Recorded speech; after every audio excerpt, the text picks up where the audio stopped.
1987, la répression s'abat sur les Kanaks.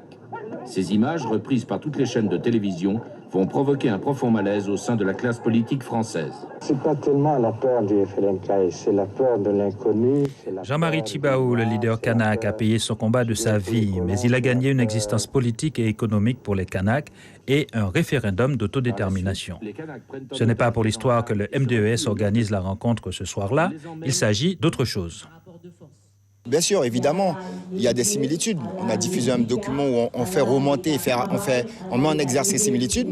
Comme je disais tout à l'heure, ils auront leur référendum. Nous, est-ce que nous aurons notre consultation qui pourtant est inscrite dans le marbre dans les accords de Guyane de mars-avril 2017. Aujourd'hui, il y a une majorité à la CTG qui a confisqué ça.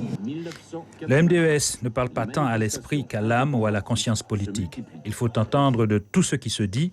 Ce qui a été possible en Kanaki l'est aussi en Guyane, mais en Kanaki, il y a eu des sacrifiés. En faut-il en Guyane? Personne ne souhaite les morts. Même si on sait que l'histoire de la France, malheureusement, dans ses rapports avec les territoires qu'elle a gardés sous tutelle, ça s'est souvent passé dans la violence.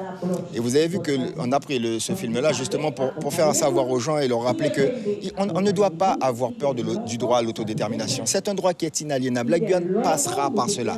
Nous, on a toujours dit dès notre création, il faut préparer. Le débat ne porte pas sur le soutien au référendum du 4 novembre prochain. C'est un acquis. À aucun cas, un peuple ne pourra être privé de ses propres moyens de subsistance. Ça vous dit quelque chose? Le MDES questionne les choix d'avenir tant chez le personnel politique que dans la population. La prise de conscience, c'est quelque chose que ni vous ni moi, on ne peut pas la décréter, etc. Il faut lutter en permanence parce que les choses sont difficiles.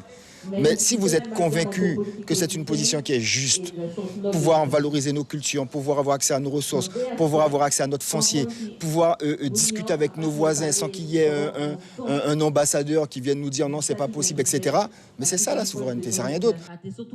Vu par les partisans de ce parti, le but est d'accéder à la souveraineté, mais sans les morts, pas très courant dans l'histoire de France.